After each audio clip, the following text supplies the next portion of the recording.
Hey!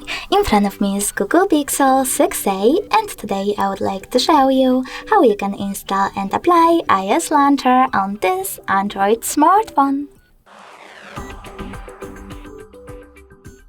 First of all, just go into Play Store. Now you need to click on the search bar and type in iOS Launcher. After that, install this free app from this developer.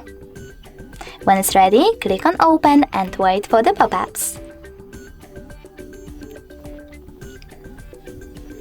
Now you need to select Allow and while using the app in all of them.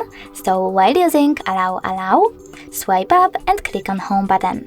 After that, access Devices Settings and tap on Apps section.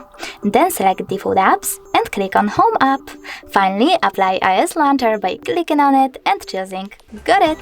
As you can see, Apple layout was applied successfully on my Google Pixel. But you can always switch between your layouts by going into exactly the same settings and tapping on Pixel Launcher or iOS one. Thanks so much for watching. If you enjoyed this video, smash that like button, comment and subscribe. Bye!